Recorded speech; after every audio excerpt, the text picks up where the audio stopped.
సాయి సాయి ప్రియ నగరు బాధితులమండి.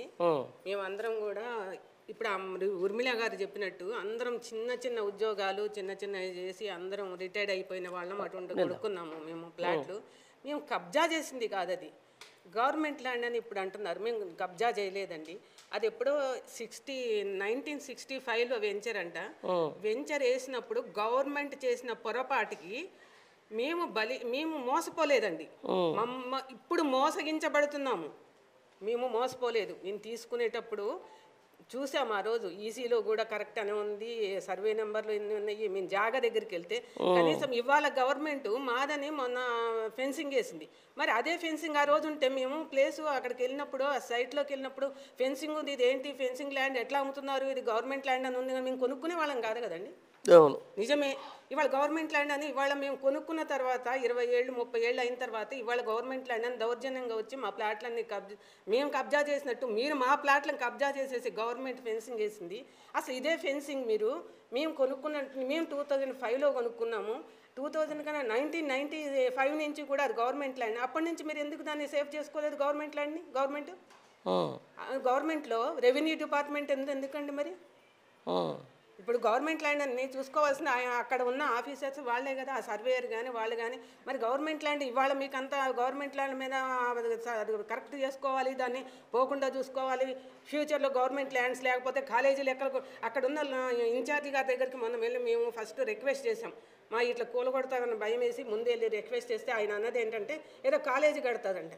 అంటే నీకు college కడతారని government land ఇవాళ గుర్తొచ్చింది. మరి అంతకుముందు ఉన్న నుంచి గవర్నమెంట్ అఫీషియల్స్ కానీ అక్కడ ఉన్న రెవెన్యూ డిపార్ట్మెంట్ కానీ నిజంగా మీకు గవర్నమెంట్ ప్రజల మీద కాలేజీల మీద ఈ కట్టాలని ఉంటే గవర్నమెంట్ ల్యాండ్స్ అన్ని మీరు ఎందుకు సేవ్ చేసుకోలేదు? వాళ్ళు కబ్జాకోర్లకి లేదా పట్టేదారులు డబ్బులు ఇస్తున్నారని ఆఫీసర్ వాళ్ళు వీళ్ళు కుమ్మక్కైపోయి ఆ రోజు దొంగ అని చేసేసి అది సర్వే నెంబర్లు వేసేసి గబగబ రిజిస్ట్రేషన్లు చేసేసి వాటి మీద ఎల్ఆర్ఎస్లు తీసుకుని వాటికి పర్మిషన్లు ఇచ్చి వాటికి ఇంటికి పర్మిషన్ ఇచ్చినప్పుడు డబ్బులు తీసుకుని ఒక్కొక్క ప్లాట్ 5-6 సార్లు అమ్మారు. అంటే మీకు 5-6 సార్లు రిజిస్ట్రేషన్ చనాలాస్ వస్తున్నాయి, ఆ రూపంలో డబ్బులు వస్తున్నాయి, తర్వాత ఎల్ఆర్ఎస్ డబ్బులు వస్తున్నాయి. ఇన్ని డబ్బులు తీసుకుంటూ దాని మీద ఇప్పటికి కూడా జరుగుతున్నాయి. ఇంత జరుగుతున్నప్పుడు మీరు అసలు మమ్మల్ని మోసం చేయటం కాదా ఇది? నేను అదే అంటున్నా. మీరు ఏమంటున్నారంటే మీరు చెప్తా ఉన్నారు మీకు అంత అయిపోయింది, మీకు 118 కింద మిమ్మల్ని రెగ్యులరైజ్ కూడా చేసింది, మరి మళ్ళీ ఇప్పుడే ఏమైంది అంటున్నా. ఇప్పుడు వీళ్ళు కబ్జా చేయాలని పేదోళ్ళకి కబ్జా చేస్తే ఏమొస్తుంది? దాని అర్థం ఏంటండి? ఇప్పుడు ఆయన పబ్లిక్ ఇప్పుడు మీకు చూపెట్టారు, ప్రవీణ్ గారు మీకు వీడియో చూపెట్టారు. ఏమని? మీరు నాకు ఓటేయకపోతే మీ ఇండ్లన్నీ కూల్ చేస్తారు జేసీబీలతో. అంటే ఇది రివెంజ్ పాలిటిక్స్. అంటే ఉర్మిళ గారు అన్నట్టు మీ పార్టీలు అన్ని కక్ష తీర్చుకుని ఒకళ్ళ మీద ఒకళ్ళు సాధించుకుంటానికి మీరు ఒకళ్ళు కొట్లాడుకుంటానికి మేము పావులం అయ్యామా ఇవాళ? అంతే కదండి. రివెంజ్ తీసుకోవాలంటే ఎవరి మీద వాళ్ళ మీద రివెంజ్ తీసుకుంటాను మేము పావులం అయ్యామండి. ఇప్పుడు ఇది కరెక్టా?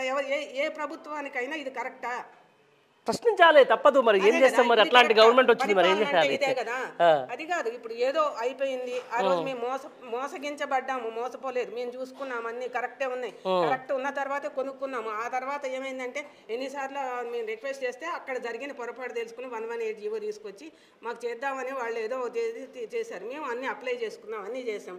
ఇదే ఎంఆర్ఓ దగ్గర అప్లై చేసుకుంటే ఒకళ్ళకి రెగ్యులైజేషన్ కూడా అయ్యింది. మాకు అయ్యే లోపల ఈ ఎలక్షన్లు వచ్చినాయి కాంగ్రెస్ గవర్నమెంట్. మేము ఎంత సంతోషపడ్డామంటే ఆ గవర్నమెంట్ డిలే అయింది, ఈ గవర్నమెంట్ తక్షణమే చేస్తాం సంతోషపడ్డాం. కానీ అసలుకే మోసం చేశారు వీళ్ళు. తక్షణమే చేశారు కూలగొట్టడం తక్షణమే చేశారు వీళ్ళు. ప్రభుత్వం అంటే ఇదే అండి. మేమేమైనా కబ్జా చేశామా? ఎవరికి కబ్జా చేశాము? ఎవరి అన్యాయంగా కూలగొట్టి? అదే ఎంఆర్ఓ ఏ ఎంఆర్ఓ అయితే మా అప్లికేషన్లు తీసుకుందా ఆ ఎంఆర్ఓ తెల్లవారుజామున 4 గంటలకు వచ్చి కూలగొట్టింది. అసలు 4 గంటలు అంత ఇదిగా కూలగొట్టాల్సిన అవసరం ఏంటి? అసలు మీరు కరెక్ట్గా పనిచేస్తే నిజంగా మీరు భయపడి 4 గంటలకు ఎందుకు వచ్చారు? నిజంగా మాకు హక్కు లేకుండా ఉండి నిజంగా మీరు భయపడిన వాళ్ళు అయితే తెల్లవారుజామున 4 గంటలకు వచ్చి మాకు ఇల్లు ఎందుకు కూలగొట్టారు, మా రూమ్లను ఎందుకు కూలగొట్టారు? అంటే మీరు చేసేది తప్పని మీకు భయం, అందుకే మీరు భయపడి 4 గంటలకు వచ్చారు. రండి మరి ఆ జేసీబీల కింద మమ్మల్ని వేసి తొక్కేసేయండి. మరి ఇక అటుంటప్పుడు ఎందుకండి? మీ ఇంత అరాచకమైనప్పుడు పాలన ఇక ప్రజలు ఎందుకండి? మరి అదే రావణ కాష్టంలాగా చేస్తున్నారు. చూడండి వెళ్ళి ఎట్లా చేశారో మా ప్లాట్లన్నీ ఒకసారి. అవి చూపెడుతున్నారు కదా మీడియా వాళ్ళు. మరి ఎట్లా అమ్మా, మరి ఇట్లా భవిష్యత్తు ఇట్లా కొనసాగుతుందా, మరి దాన్ని పోరాటం చేస్తావా, ఏం చేద్దాం న్యాయం అనుకుంటున్నావు? మా వైపు ఉందండి, న్యాయం మా వైపు ఉంది. మేము ధర్మంగా కొనుక్కున్నవి, ఆక్రమించినవి కాదు, కబ్జా చేసినవి కాదు, లేకపోతే ఎవరిని మోసం చేసినవి కూడా కాదు.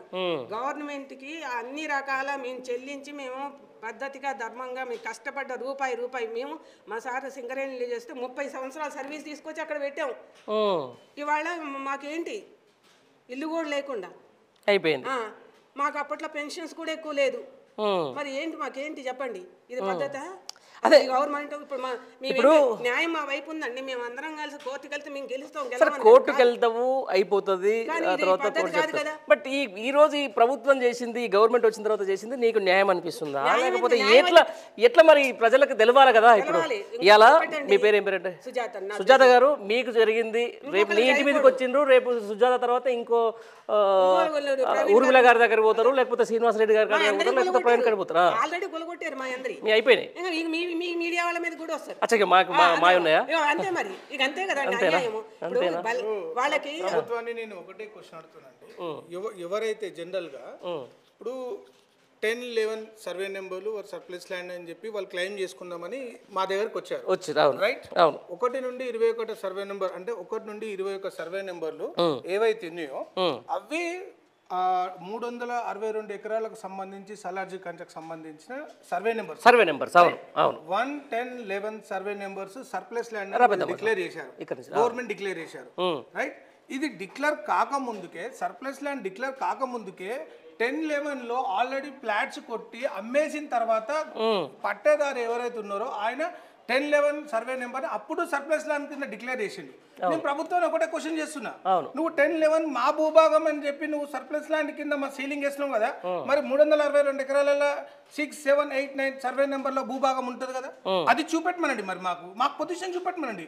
మా పొజిషన్ వాళ్ళు రాంగ్ అంటారండి. ఇక్కడ సమస్య ఏంటంటే మా పొజిషన్ రాంగ్ అంటారు వాళ్ళు.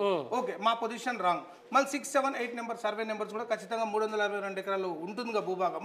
ఆ భూభాగం మాకు చూపెట్టండి, మేము అక్కడ ఉంటాం. మరి ఆ విషయం అడిగితే ఏం చెప్తున్నారు? మరి వాళ్ళ దగ్గర టీపాన్ లేదండి, వాళ్ళ దగ్గర మ్యాప్ లేదు. వాళ్ళకి తెలిసింది ఒకటి, కూల్చుడు ఒకటి. 1995లో మాది వెంచర్ వేస్తే సలార్జింగ్ కంచకు మ్యాప్ వచ్చింది 2002లో. అంతా ముందుకు గట్కేసర్లో ఇదే రెవెన్యూ అధికారులు అక్రమాలు ఏది 10-11 సర్ప్లస్ ల్యాండ్ ఏదైతుందో అక్కడ వాళ్ళు చేసిన మిస్టేక్ ని కప్పిపుచ్చడానికి ఒకసారి ఫైర్ యాక్సిడెంట్ అయింది గట్కేసర్ ఎంఆర్ఓ ఆఫీస్ ఉన్నప్పుడు.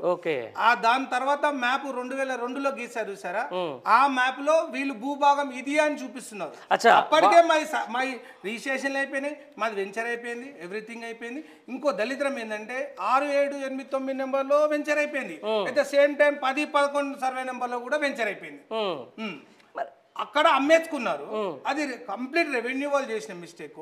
ఇక్కడ మా మీద వచ్చి వెకెంట్ ల్యాండ్ ఓన్లీ ఒకటే అండి. మా మీద పడడం గల రీజన్ ఏంటంటే ఒకటే, మేమేందంటే పిల్లలకి ఇచ్చినాయి, మేము కొంచెం డబ్బులు కూడబెట్టుకొని ఇల్లులు కట్టుకుందామని వెయిట్ చేసాం. కొంచెం ఓపెన్ ల్యాండ్ కనబడ్డది అక్కడ, అక్కడక్కడ ఇల్లులు ఉన్నాయి. ఈ దళిద్రం అంటే అదే, ఓపెన్ ల్యాండ్ ఎక్కడైతే కనబడుతుందో అది గవర్నమెంట్ ల్యాండ్ అని డిక్లేర్ చేసుకున్నారు వాళ్ళు. నేను ఛాలెంజ్ చేస్తున్నా ఈరోజు ప్రభుత్వాన్ని, 10-11 సర్వే నెంబర్ ఆ భూభాగం అయితే మరి 6, 7, 8, 9 సర్వే నెంబర్లు ఎక్కడ? నేను క్వశ్చన్ అడుగుతున్నాను. మాకు రిజిస్ట్రేషన్ గవర్నమెంటే ఇచ్చింది కదా, ఎల్ఆర్ఎస్ గవర్నమెంటే ఇచ్చింది కదా, హౌస్ ట్యాక్స్ గవర్నమెంటే ఇచ్చింది కదా. మరి ఇచ్చినప్పుడు ఈ రోజు ఇవన్నీ ఇచ్చారు, మీరు ఫీజు రూపంలో డబ్బులు తీసుకొని మాకు అవన్నీ ఇచ్చారు కదా, మరి మా భూభాగం ఎక్కడ చూపెట్టమనండి వాళ్ళని. ఇప్పుడు మీరు ఈ విషయం మీద స్థానిక ఎంఆర్ఓ అడిగే ప్రయత్నం చేసిరా? 100% మేము అడిగినామండి. ఆర్టీఐ చట్టం ప్రకారం కూడా మేము రైట్ ఇన్ఫర్మేషన్ తీసుకుంటే కూడా వాళ్ళ దగ్గర ఆన్సర్స్ లేవు. ఓకే, నేను ఒకసారి నేను చేసే ప్రయత్నం చేయండి. ఒకసారి నెంబర్ మీరు ఒకసారి కలిపియండి నాకు. ఎంత దౌర్భాగ్యం అంటే పోయి, ఎందుకంటే ఏదేమైనా కూడా సరే గత ప్రభుత్వము చేసింది, మీకు న్యాయం చేసే ప్రయత్నం గట్టిగా చేసింది, మీకు దానిలో భాగంగానే 118 జీవోని తీసుకొని వచ్చింది, మీరు రెగ్యులర్ అయిపోయిందని చెప్పేసి మీరైతే పూర్తిగా నమ్మేసి అయిపోయింది. బట్ ఇప్పుడు ఏం జరిగిందంటే మళ్ళీ ఒకటేసారి సడన్గా మళ్ళీ ఏమంటారుగా ప్రజల మీదకి మళ్ళీ వచ్చి తేనెటీగలు వాళ్ళట్టుగా వాలిపోతా ఉన్నారు, మిమ్మల్ని కుడుతూ ఉన్నారు. కుడుతుంటే మీరు వాస్తవమే చూస్తుంటాం. మేము వాళ్ళకు ఒకటే ఛాలెంజ్ ఇస్తామండి, మీరు ఎన్ననే వేయండి, ఆ భూభాగం మాదే, ఆ భూభాగం మాదే. ఎందుకు ఇంత ఛాలెంజ్ చెప్తున్నంటే రాజకీయ నాయకులు సహాయం చేస్తారా చేయరా అని సెకండరీ విషయం, కానీ మాకు కోర్టులు ఉన్నాయండి, ఖచ్చితంగా మేము కోర్టులో విన్ అవుతాం. అది ఓకే, నేను ఒకసారి చేసే ప్రయత్నం గవర్నమెంట్ ఛాలెంజ్ కూడా చేస్తున్నా, మీరు రండి కోర్టుకు మీరు రండి.